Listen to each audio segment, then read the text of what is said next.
Welcome to Sandwich Seniority. My name is Robbie, Haigh, your host. Today I am talking with two people here on the Cape from the Veterans Services, Ed Merigan and James Crockett. Good morning. Good morning. Good morning to you, and thank you for being here. Well, thank you for inviting us. We're glad to be here. Wonderful. We'd like to get your story out and let you start wherever you would like to. Well, let me tell you a little bit about who we are. We are the Department of Veterans Services. We exist under Mass state law.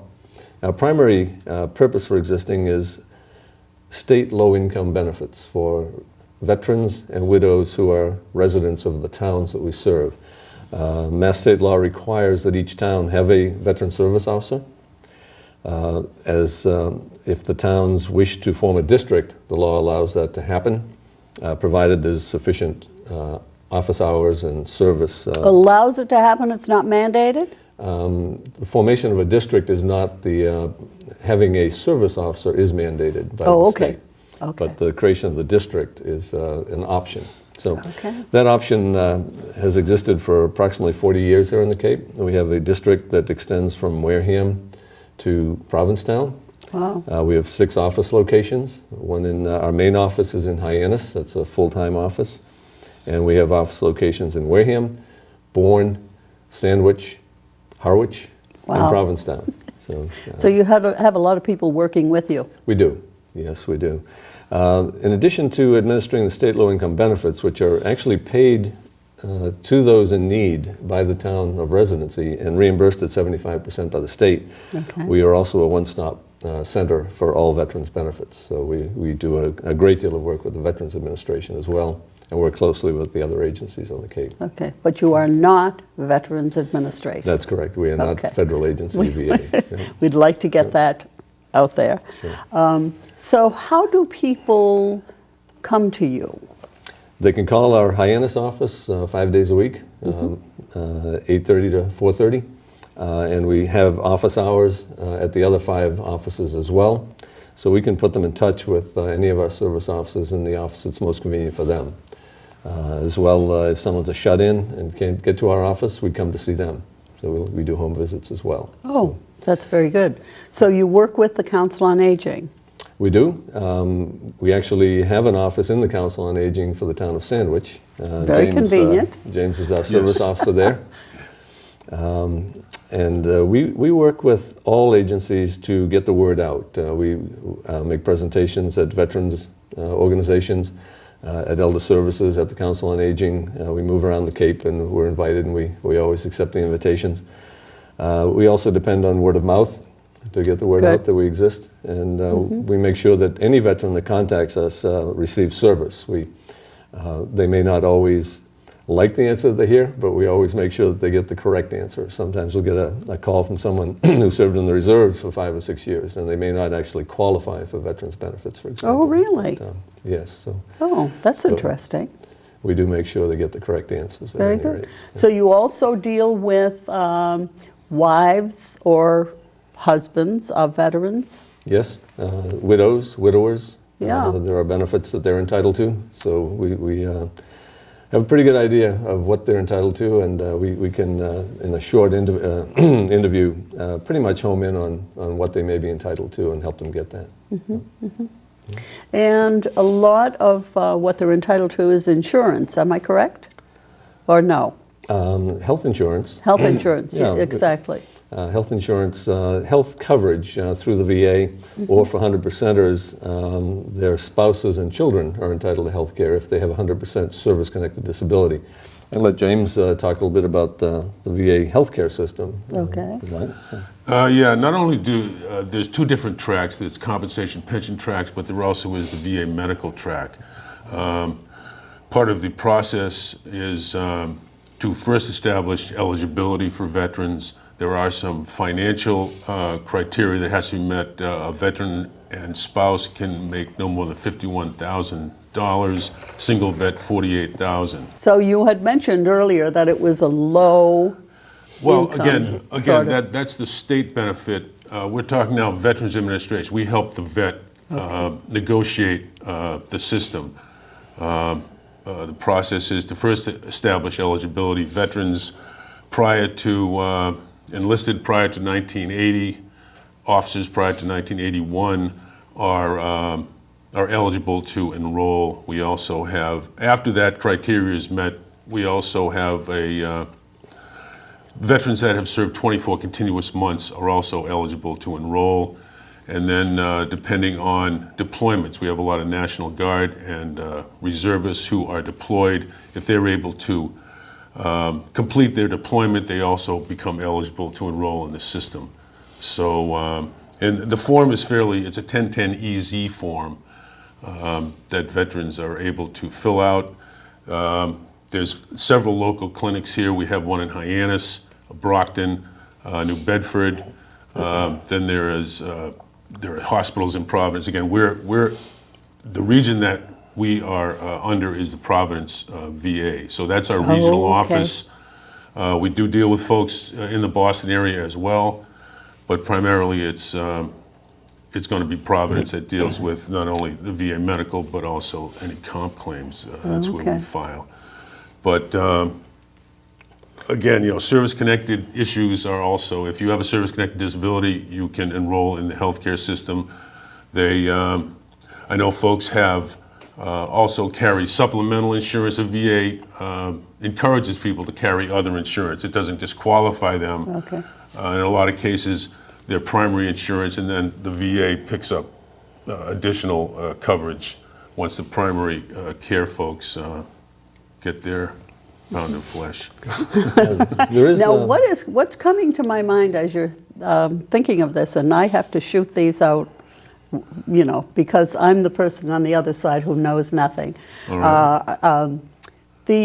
What is coming to mind is someone coming out of the service and not having a job, but not necessarily having a problem physically or mentally. Mm-hmm. Are they a part of the services that you give, or individuals who no? are being discharged currently have a 5-year window to enroll. So they don't have to meet the income criteria. Right now, in addition to the 2 years of service, the veteran must make less than $51,000 per year in order to get into the VA healthcare system. Mm-hmm. Married couples discriminated against. They combine their incomes, and they have to be less than $54,000 combined. Wow.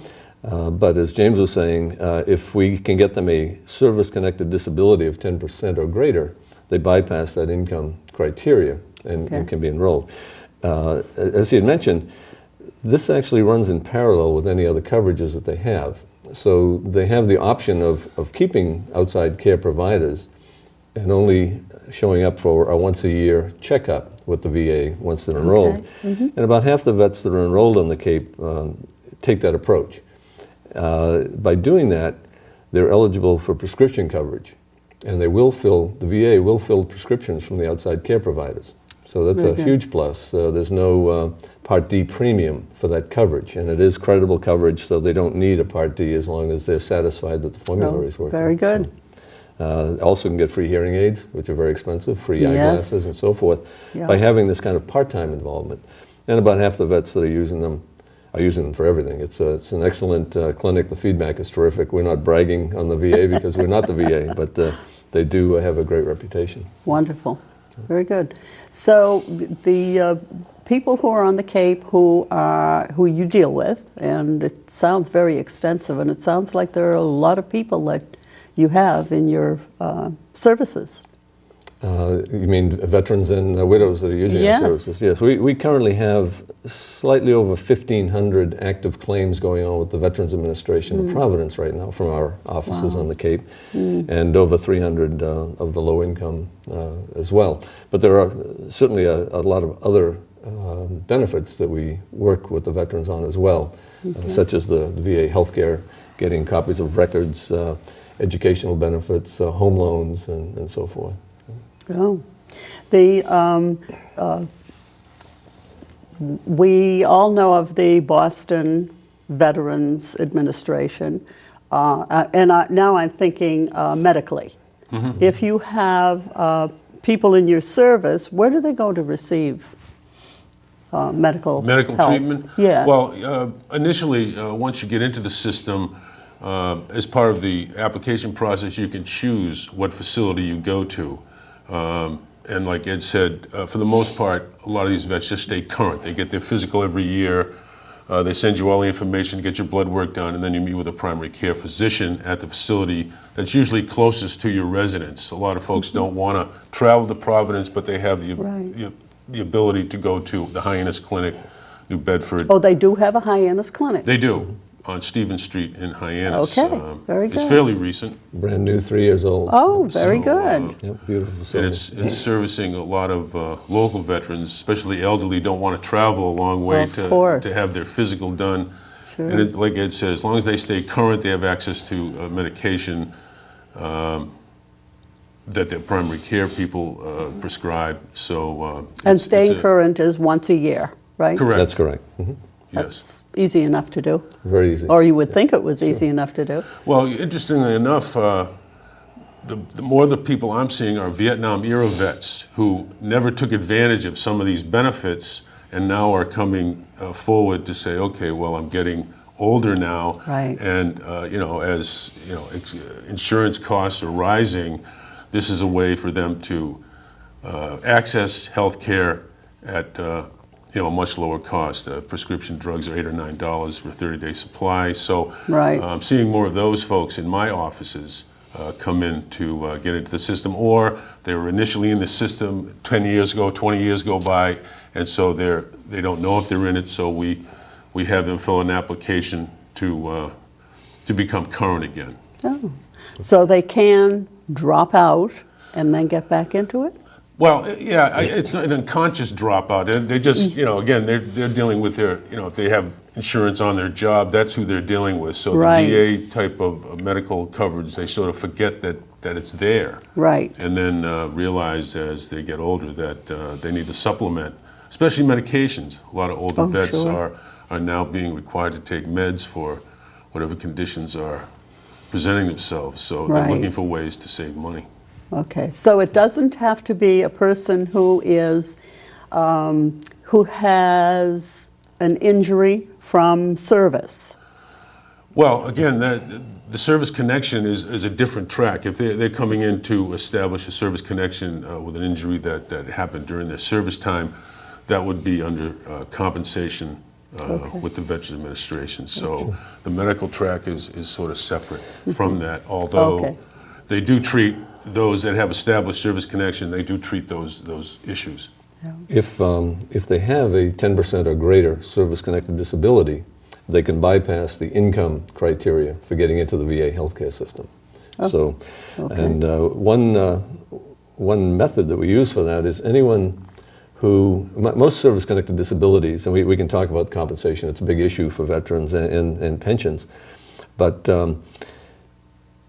most service-connected disabilities require that you were injured in the service, that there's some documentation in your record that you were Okay. injured, and it's still bothering you now. You have to meet those two criteria. Okay. There is a couple of key exceptions to that. And one is hearing loss, and the other is tinnitus, ringing in the ears. Very common for military personnel, discharged veterans, especially if they served in tanks, artillery, aviation, Navy engine rooms, anything that's known for significant noise exposure, or infantry certainly. So for those folks, we will file a claim if we can get them greater than 0%, even though their income is higher than the VA's criteria, we can get them in. And often unfortunately, the hearing aids, hearing loss is found at 0%, so we don't get them into the clinic. But the tinnitus is found at 10%, and that gives them a monthly stipend, gives them a tax break on their property taxes, and also gets them into Really? the VA healthcare system. So, Oh, a tax break on their property taxes. That's a very interesting thing. Yes, vets who have at least a 10% service-connected disability can get relief in their property tax, all the way up to 100%. I mean, again, the money amounts increase as the disability increases. Oh, okay. So from 10% to 90%, you get a certain amount off your property tax. Those $400. 100%ers Very good. get more relief. $1,000. So, And this is a state benefit. It's a Massachusetts benefit. So we can thank the Commonwealth for that one. Excellent. And the town, certainly. Excellent. Now, do you do anything, excuse me, that's a loose word. Veterans who need ramps for their homes when they come out of the service, do you do anything Sure. along that line? There are a number of options, and they're primarily handled through the VA. Okay. There are some local agencies that have volunteered to do some pro bono work, but the Veterans Administration, if it's a service-connected disability that's creating the need for the home modifications, and it can be more extensive than ramps. It can be Yes. widening of doors, modifications of bathrooms, and so forth. Right. And if it's directly related to a service connection, there's a great deal of assistance available through the Veterans Administration. Oh, okay. There are also, But if you knew any of those people, you'd refer to them, yes, to yep. the veterans. So- And there are also grants that are interest-free grants for those who might not be service-connected, also can be applied for through the VA, so we can put them in touch with the appropriate people and Okay. help them with the forms and so forth. So it's wonderful when you have people to work with, isn't it? It really is. Communication is what life is all about. Yes. Yeah. Getting the word out there, which is, of course, what we're trying to do, getting the word out is very, very important. Do you think there are a lot of people out there who don't know what is happening with the veteran services? It's hard to say. We reach out in any way that we can, and to be honest with you, interacting with the other agencies is very useful. Something as different as VNA, visiting nurses. Right. They're Very good. at the point where they're point of contact for a lot of elderly veterans who, in spite of going around to all of the elder services and senior centers and making presentations, some folks still don't get the word. Right. And they can be out there in the field. They know what the financial situation is. They know what the physical situation is, and they will put them in touch with us. And we will go and meet with them at their home if they can't come see us, and we'll see what, if anything, they're eligible for.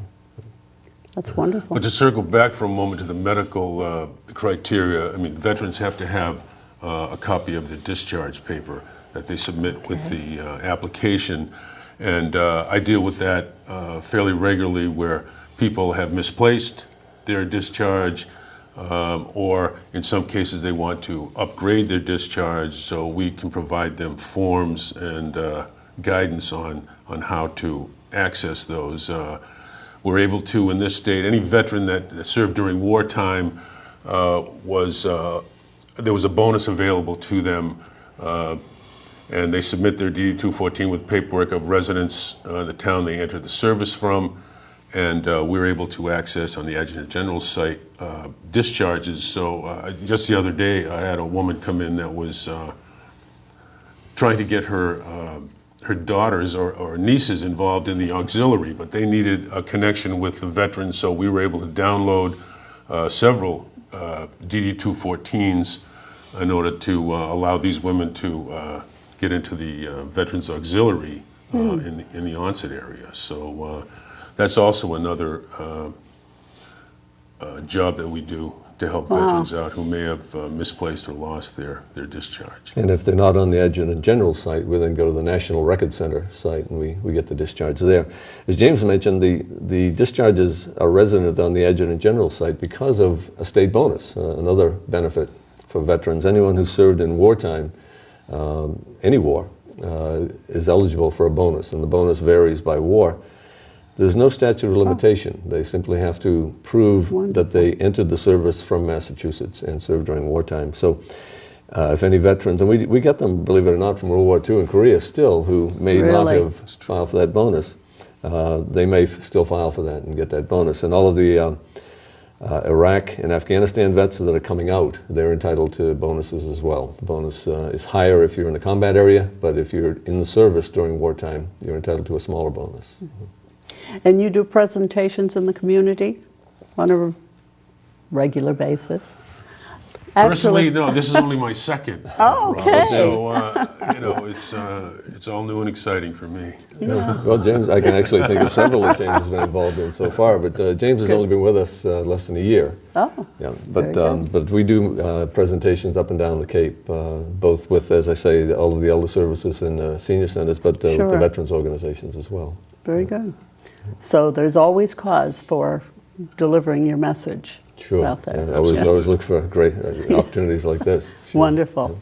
Yeah. And of course, the fact that you deal with the Council on Aging, we like the seniors out there to know that, you know, people are working together in the community. It's a very important thing.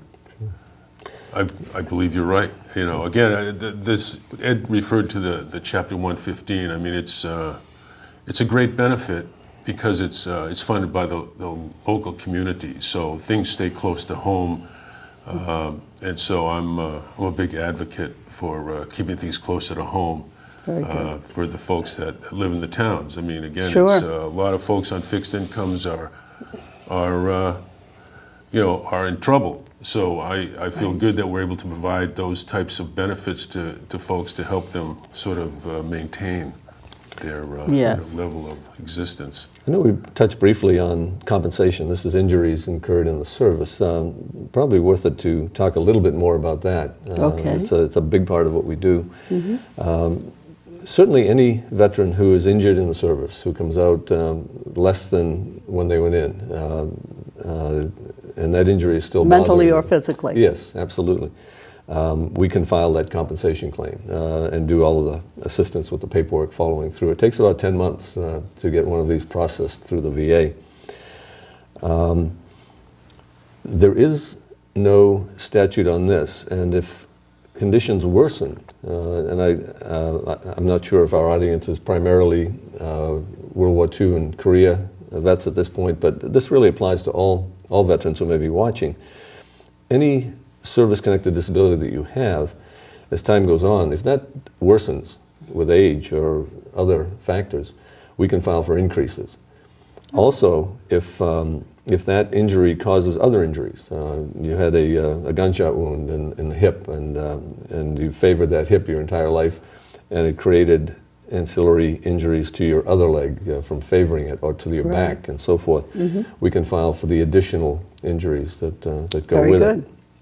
And again, if it was never filed for, but we can go back and get those records from Korea, from World War II, from Vietnam, we can still file that claim now, even though they may never have filed for it.